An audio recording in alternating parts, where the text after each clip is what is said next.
everybody, I'm Ryan, and over the course of the past few weeks, we have talked about everything there is to know about Mono Red Aggro in Pioneer. We've done a deck tech, card choices, overall strategy of the deck, how to play the deck, how to sideboard with it against the top 10 most popular decks in Pioneer, tips and tricks, whether playing Mono Red or playing against it, and different flex slots and builds that you can have when you play this deck. I wanted to combine them all into one big, comprehensive deep dive.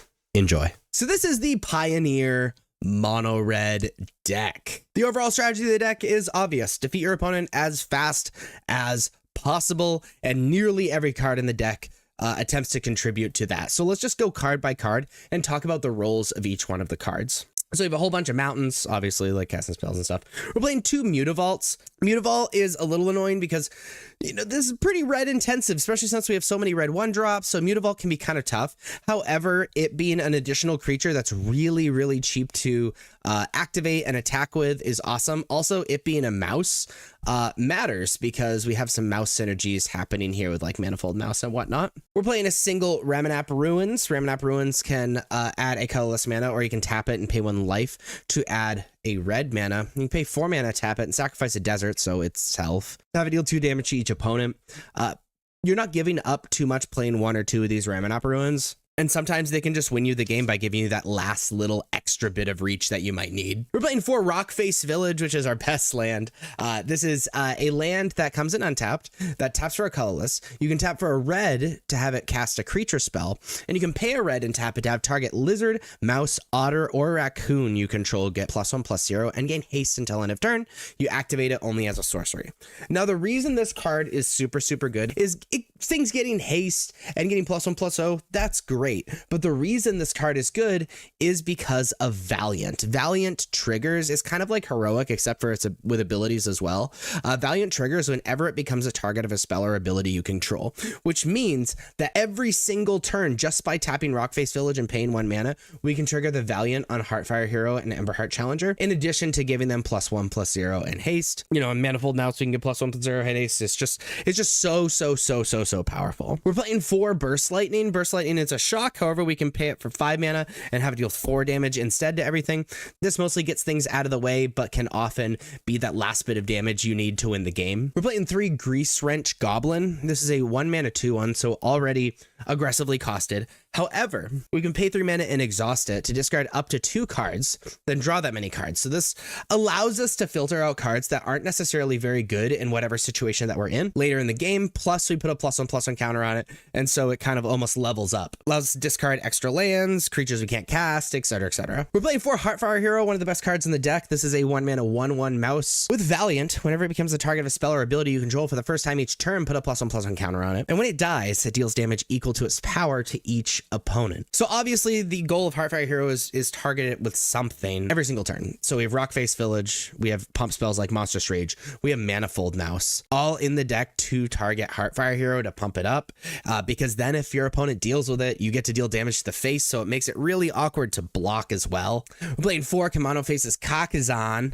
It's a 1 mana saga. Its first chapter deals 1 damage to each opponent and each planeswalker they control. Its second chapter is when you next cast a creature spell this turn, that creature enters with additional +1/+1 counter on it. And its third chapter is exile this saga, then return to the battlefield transformed under your control and transform to Etchings of Kamano. It's a 2/2 with haste. If a creature dealt damage this turn by a source you controlled would die, exile it instead, which actually is pretty relevant and something that's often missed in paper.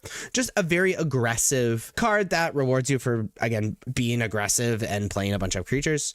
We're playing 4 Monstrous Rage, so 1 mana instant. Target creature you control gets +2/+0 till end of turn, and you create a monster roll token attached to it, which is an enchantment aura that gives +1/+1 and trample. This allows you to get through problematic blockers, and then also very relevantly triggering Valiant on Heartfire Hero and Emberheart Challenger. Also really disgusting on Screaming Nemesis because if somebody blocks Screaming Nemesis, and then you're able to like pump it up so that it doesn't die, it also tramples over and you get the Screaming Nemesis trigger. Is just disgusting. Playing 4 Emberheart Challenger. It's a 2-mana 2/2 with haste and prowess. It has Valiant, which means when it becomes a target of a spell or ability you control for the first time each turn, exile the top card of your library. Until end of turn, you may play that card. This is yet another way for us to cash in cards, cash in maybe mana just with Rockface Village or whatever, to get that card advantage, to get those few extra cards we need to finish off our opponents and win the game, which is gravy because we would probably play the haste and prowess 2-mana 2/2 anyway. Again, relevantly, it's a mouse, so it can be targeted Rockface Village and Manifold Mouse, which we're going to talk about next. Manifold Mouse is a 2-mana 1/2 with Offspring 2,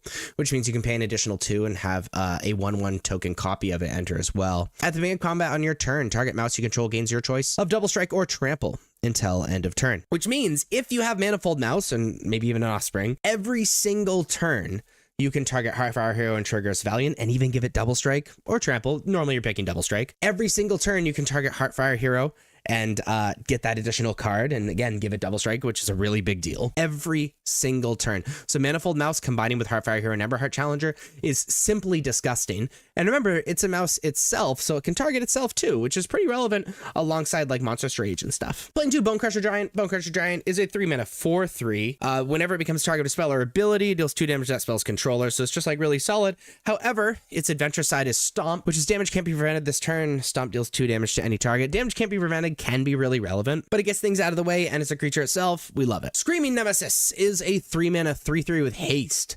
Whenever Screaming Nemesis is dealt damage, it deals that much damage to any other target. If a player is dealt damage this way, they can't gain life for the rest of the game. We love our opponents not being able to gain life. That's one of the main ways that this deck is attacked now.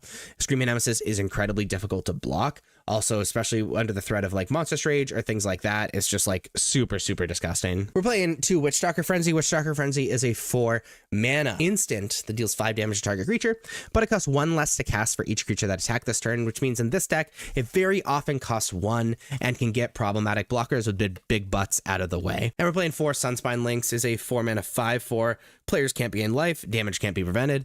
And when Sunspine Links enters, it deals damage to each player equal to the number of non-basic lands that player controls, which just happens to be good against nearly every deck. Even the 2-color decks are only playing 3 or 4 basic lands, and they can't necessarily fetch them out because it is Pioneer. So this main deck is built to kill your opponent as fast as possible, get blockers out of the way, and play incredibly problematic creatures. As far as the sideboard goes, we're playing a Lithomantic Barrage. It is a 1-mana sorcery. Spell can't be countered. It deals 1 damage to target creature. A Planeswalker deals 5 damage instead if that target is white and or blue. Just good against white or blue creatures. We're playing 2 Redcap Melee. This is a 1-mana instant. Deals 4 damage to target creature. A Planeswalker. If a non-red permanent is dealt damage this way, you sacrifice a land. We normally don't mind sacrificing a land. Often we have too many lands anyway. This gets rid of problematic creatures or Planeswalkers, especially in the mirror match. Playing 4 Torch the Tower, the 1-mana instant. Torch Tower deals 2 damage to target creature or Planeswalker. If this spell was bargained, instead it deals 3 damage to that permanent, and you scry 1. If a permanent dealt damage by Torch the Tower would die this turn, exile it instead. So this is very good against the mirror match, one because it's removable, but also it exiles Heartfire Hero, so it doesn't deal damage to you. And also it's pretty good against Phoenix, really anything with small creatures. We're playing 4 Razorkin Needlehead, which is a 2-mana 2/2, has first strike during your turn. And whenever an opponent draws a card, Razorkin Needlehead deals 1 damage to them. Just a really solid card against decks that are looking to draw a lot of cards. Like Phoenix pops into my head immediately. It seems pretty decent against red, black, etc., etc. We're playing 4 Urbrass Forge, it's a 3-mana artifact. To begin a combat on your turn, put an oil counter on Urbrass Forge, then create an X1 red Phyrexian horror creature token with trample and haste, where X is the number of oil counters on Urbrass Forge. Sacrifice that token at the beginning of the next end step. So it's a threat that gets bigger and bigger and bigger and bigger to the point that it can just take over the game. This is very good against decks that are good at answering our initial threat, and decks that are looking to go super, super long with us. We can play that long game with them while we attack them with the rest of our deck. So as far as the sideboard goes, we're playing a Lithomantic Barrage for problematic white and blue, mostly creatures. Redcap Melee is mostly for the mirror match, because if it damages a red creature, you don't have to sacrifice a land, but decent for just getting things out of the way in general. Torture Tower, mostly for the mirror match, but also good against Is It Phoenix. Razorkin Needlehead punishes people for drawing cards, much like Orcish Bowmasters does in Modern. And Urbrass Forge is for decks that are very, very slow. That being said, the most popular deck in Pioneer is Rakdos Midrange. Against Rakdos Midrange, I'm loving Razorkin Needlehead because the new versions of the deck have so much card draw in Hunholy Annex and Fable of Mirror Breaker, you know, and Fear of Missing Out and the blood tokens and all that stuff. So I'm really, really, ow, I just pulled on a Band-Aid on my arm. I really, really love Razorkin Needlehead, but I'm kind of medium on everything else. However, Monstrous Rage is just really bad because they have so much removal. There's a possibility you're supposed to bring an Urbrass Forge, kind of feel out your opponent and follow your heart, because that's a lot of what sideboarding is. If that's the case, I think taking out something like Burst Lightning is totally fine over Urbrass Forge. I would just rather have more removal. So this is how I sideboard against Rakdos Midrange. The second most popular deck is the Gruul Aggro deck, and we're actually going to be sideboarding the same against Mono Red Aggro, so the mirror match as well, which is the third most popular deck. Against these decks, we just need to bring in as much removal as we reasonably can in Red Cap Melee and Torch the Tower. We're going to be siding out of Sunspine Links because both decks actually run quite a few basics. And I like shaving on Grease Wrench Goblin just because the game's not going to go very long. So this is how I sideboard against both of those decks. Speaking of, though, is the Sunspine Links might be better against Gruul. They run more non-basics than I actually thought now looking at the deck. However, 4 mana is just a lot for something that might not do much. So I still want to sideboard the same against both decks. That being said, the fourth most popular deck is It Phoenix. Against It Phoenix, we love Torch the Tower and Razorkin Needlehead. Torch the Tower deals with Phoenix indefinitely, which feels really, really good. Razorkin Needlehead punishes your opponent for Treasure Cruise and Artist Talent and stuff like that.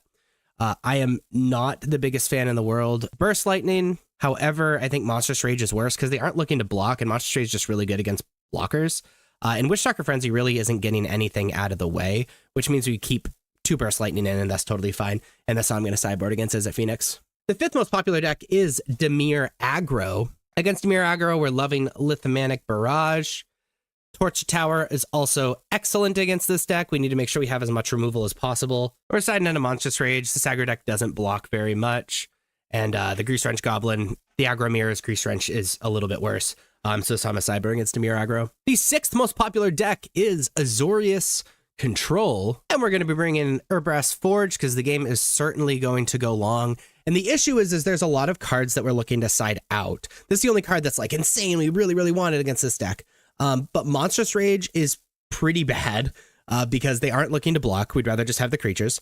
Witchstalker Frenzy is pretty bad because, again, they aren't looking to block. Burst Lightning can at least hit face, and so can Bone Crusher Giant. So it's fine to keep those in. So really we're looking for 2 more cards because there's cards that need to come out against this deck.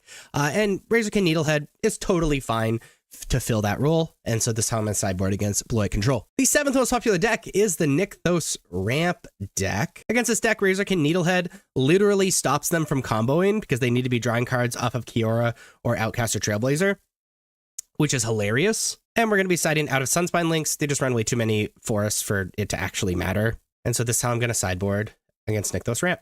Against 5-color Enigmatic Incarnation, we love Urbrass Forge. The game goes long. Need to deal with that. And we're siding out of Burst Lightning because it doesn't really stop anything.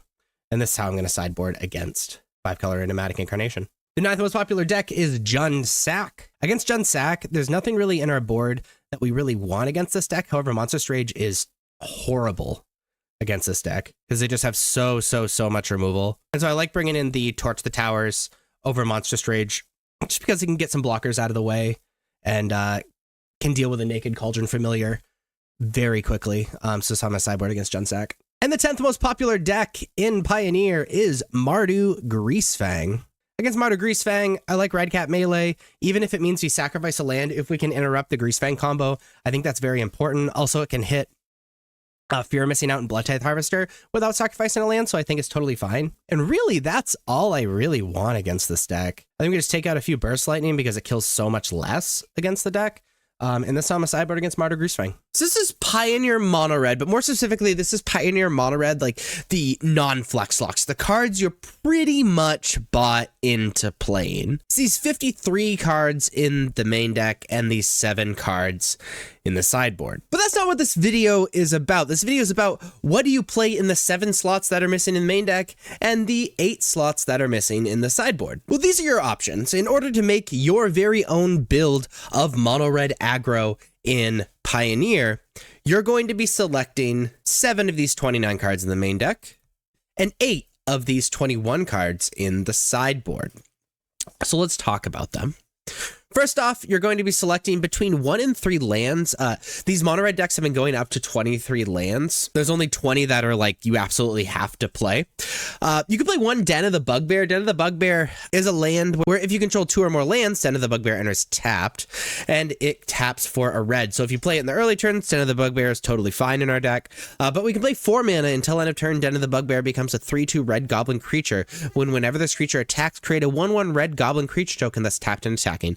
It's still a land. Just having a man land that taps for red is really powerful, and having man lands that can kind of get there after our opponent stabilizes is super powerful as well. You can play up to 2 more mountains. Mountains enter on tap. It's the color of our deck. It's pretty good. You can play Mutavault 3 and 4. Mutavault's really awesome because it's a manland that we can activate for very, very cheap, be able to attack with the rest of our creatures. Enters untap always. The downside, it is colorless, not red. So sometimes we can be stuck with mulligans or some weird mana if we play too many Mutavaults. You can play the second Reminap Ruins. Reminap Ruins is a land that always enters untapped, which is nice. You can tap it to add a colorless, or you can tap it and pay 1 life to add a red. So it's a little painful to play. However, we can pay 4 mana and tap it and sacrifice it to have Reminap Ruins deal 2 damage to each opponent. There's just a little bit extra that we can play at the end to get that little last bit of damage in. And we could play the 4th Rockface Village.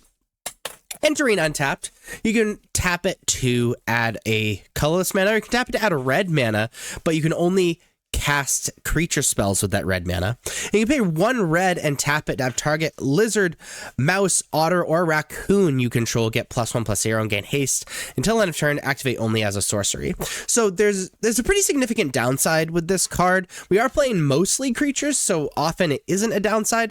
And the reason we play Rockface Village, yes, to give stuff haste and pump it up, and that's pretty cool. But the reason we're playing Rockface Village really is to trigger Valiant for just Rockface Village and 1 more land. And we can trigger that every single turn on cards like Heartfire Hero and Emberheart Challenger, which is very, very powerful. It's why 3 of them is stock, like you have to play it, but you totally play the 4th. So again, we're going to be selecting up to 3 more lands, which leaves 4 more cards for the rest of the deck. You can play up to 3 Grease Wrench Goblin. Grease Wrench Goblin is a 1 mana 2/1 with Exhaust for 3 mana, where you discard up to 2 cards, then draw that many cards, put a +1/+1 counter on this creature. This is a pretty aggressively costed creature, and pretty good if you expect to go long with decks. Pretty bad if you're not going to be going long with those decks. You can play up to 2 Hired Claw. Hired Claw is a 1 red 1/2. Whenever you attack with 1 or more lizards, Hired Claw deals 1 damage to target opponent. And you can pay 2 mana to put a +1/+1 counter on Hired Claw. Activate only if an opponent lost life this turn, and only once each turn. So this is effectively another 2 power 1-drop, because it deals a damage when it attacks, and it's 1 power itself. That's a pretty good mana dump as time goes on, which is really, really nice. Also, the turn you play it, if you play it in the mid game, you can play it and then attack with the Mutavault, and you get the Hired Claw trigger, which is really cute, actually. You can play up to 2 Kellen. Planar Trailblazer. It is a 1 mana 2/1. You can pay 2 mana if Kellen is a scout, which is what it starts as. Becomes a human fairy detective and gains whenever Kellen deals combat damage to a player, exile the top card of your library. You may play that card this turn. And you pay 3 mana, say if Kellen is a detective, it becomes a 3/2 human fairy rogue and gains double strike. So it's kind of like a level up card. It's just aggressively costed. Another thing we can dump mana into, like we like with Hired Claw, and really good against decks that don't have a lot of blockers, and we can just get some crazy card advantage off of it. You can fill all of the slots with Monastery Swiftspear. It's a 1 mana 1/2 with haste and prowess. It's just very, very, very powerful. We play plenty of non-creature spells to trigger the prowess. So good. It's played in this deck in Modern. It's We love it. You play up to 3 Reckless Rage. It's a 1-mana instant, deals 4 damage to target creature you don't control, and 2 damage to target creature you control. This is really solid because it's a 1-mana way to get rid of things with toughness 4 or greater, which is pretty hard to do. Also, a lot of our stuff has like either prowess or higher than 3 toughness, so dealing damage to our own thing doesn't really matter. It's also really cute alongside like Screaming Nemesis. So it's all around a super powerful thing. If we take a note out of Heroic's book, you can play up to 3 Lightning Strike. Lightning Strike is a 2-mana instant, deals 3 damage to any target. Just a great burn spell to finish things off and get things out of the way. You can play up to a playset of Bone Crusher Giant, so Bone Crusher Giant 2 through 4. It is a 3-mana 4/3. When Bone Crusher Giant becomes a target of spell, Bone Crusher Giant deals 2 damage to that spell's controller, and its adventure is Stomp, which is a 2-mana instant. Damage can't be prevented this turn, and deals 2 damage to any target. So this is a removal spell. Damage not being prevented is pretty nice as well because it can get around some protection. But removal spell that is also a creature, allows us to go really long, kill small things, apply pressure. Bone Crusher Giant is just awesome. And we can play up to 2 Witchstalker Frenzy in the main deck. Witchstalker Frenzy is a 4-mana instant that deals 5 damage to target creature. However, it costs 1 less to cast for each creature that attacked this turn. This is a great way to get big things out of the way, like Shieldrids or whatever, while we're attacking with all of our creatures. So you're going to be selecting, again, 7 of these 29 cards to add to the main deck. But let's look at the sideboard. Sideboard, we're looking for 8 cards? Yeah, 8 cards. You could play the 4th Red Cap Melee. Red Cap Melee is a 1-mana instant, deals 4 damage to target creature or planeswalker. If a non-red permanent is dealt damage this way, you sacrifice a land. So obviously, the best removal spell you could ever imagine against the other red decks, which is very powerful in this format. Also totally fine if we really, really need to get creatures out of the way against other super intense creature-based decks, but mostly is for a red deck. We can play up to 2 Rending Volley. It's a 1-mana instant. The spell can't be countered. Rending Volley deals 4 damage to target white or blue creature. Very good against the Greasefang decks, the Dimir aggro deck, things like that. Torch the Tower 3 and 4. Torch the Tower is a 1-mana instant with Bargain. It deals 2 damage to target creature or planeswalker. If spell is Bargain, instead it deals 3 damage to that permanent and you scry 1. If a permanent dealt damage at Torch the Tower would die, exile it instead. Very, very good in the mirror match or really anything with small creatures that we got to deal with. Also love it against Phoenix, because, getting rid of the Phoenixes forever is a great way to beat, their nut hands, make it so Heartfire Hero doesn't trigger, all that stuff. You can play up to 3 Magebane Lizard. Magebane Lizard is a 2-mana 1/4. Whenever a player casts a non-creature spell, Magebane Lizard deals damage to that player equal to the number of non-creature spell they've cast this turn. Very good against decks that are casting a lot of non-creature spells. Like, obviously great against Phoenix, but also, like, totally fine against Blue-White Control, all that stuff. You play Unchained Berserker. Unchained Berserker is a 2-mana 1/1 with protection from white. It gets +2/+0 as long as it is attacking. Being pro-white's a pretty big deal. It's decent against Enigmatic Incarnation because it gets around like Leyline Binding. Also, it gets around most of Azorius Control's removal, which is just like another way to deal a bunch of damage. We've already talked about Bone Crusher Giant, but you could run 2 of them in the sideboard. You can play up to 4 Urbrass Forge, which is a 3-mana artifact. At the beginning of combat on your turn, put an oil counter on Urbrass Forge. Then create an X1 red Phyrexian horror creature token with trample and haste, where X is the number of oil counters on Urbrass Forge. Sacrifice that token at the beginning of the next end step. This you would play against decks that are very, very good at answering what we're doing. So like Blue-White Control immediately pops into my head. Decks that are looking to go super, super long with us, aren't applying a lot of pressure, and if we can get an Urbrass Forge down, the game is just over. You can play up to 3 Chandra Dress to Kill. It's a 3-mana planeswalker. Its +1 is add a red. Deals 1 damage to up to 1 target player or planeswalker. You can the other +1 is exile a top card of your library. If it's red, you may cast it this turn. And its -7 is exile the top 5 cards of your library. You may cast red spells from among them this turn. You and an emblem with whenever you cast a red spell, this emblem deals X damage to any target, where X is the amount of mana spent to cast the spell. This is fulfilling a really similar role as Urbrass Forge. Instead of it being a threat in and of itself, Chandra Dress to Kill gets to live as a threat that must be answered against these decks that want to go really, really long by essentially drawing a ton of cards off the top of our deck, being able to play all those cards out of exile in the top of our deck. We could play up to one Witchstalker Frenzy in the sideboard. We already talked about that. And you play up to 2 Grafdigger's Cage. It's a 1-mana artifact. Creature cards in graveyards and libraries can't enter the battlefield, and players can't cast spells from graveyards or library. It's just decent graveyard hate that we can just like play it for 1 mana and then forget about it, which is awesome. So you're going to be selecting 8 of these 21 cards for the sideboard. You're going to be selecting 7 of these 29 cards for the main deck. And once you do, you have your very own but stock version of Mono Red Aggro in Pioneer. And there's not a lot because it's just an all-in like Mono Red deck. But if you haven't played against this Mono Red deck, you have to understand the mouse combos in it. A lot of the deck is centered around Heartfire Hero and Emberheart Challenger and their Valiant abilities, being able to target them with other abilities every single turn. Heartfire Hero gets bigger, which is devastating because it's a 1-drop that gets even more aggressive, and when it dies, it deals damage to the opponent equal to its power. And Emberheart Challenger gets to dig through your deck and draw into more cards that kill you, which is really, really difficult. And there's a few ways that this can happen. The easiest way is either Rockface Village or Manifold Mouse. With Rockface Village, you can tap a red mana and tap Rockface Village to target one of these creatures. It also gives it +1/+0 in haste, so it's a little bit aggressive as well, but mostly it triggers these Valiant abilities without spending a card. Another way to trigger the Valiant ability without spending a card is using Manifold Mouse. Manifold Mouse says at the beginning of combat on your turn, target creature gains double strike or trample, which also triggers Valiant without expending any resources just by having it on the battlefield. These mice get bigger, they deal even more damage, and they trigger their Valiant abilities, which make them even more threatening. Speaking of Manifold Mouse, as kind of a side note as well, understand that Mutavault is also a mouse, so you can target Mutavault with Manifold Mouse, which is kind of cool. And breaking up this mouse combo is super, super important. You want them to have to spend cards on it, like Monstrous Rage or something like that, not be able to trigger it for free every single turn.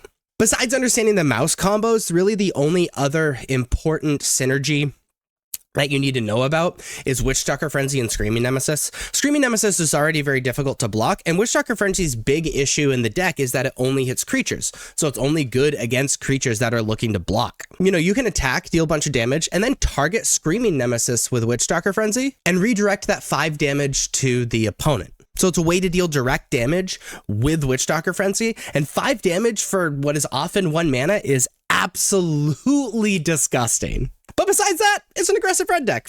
And those are all the tips and tricks I could think of. If you like this video, please be sure to like and subscribe.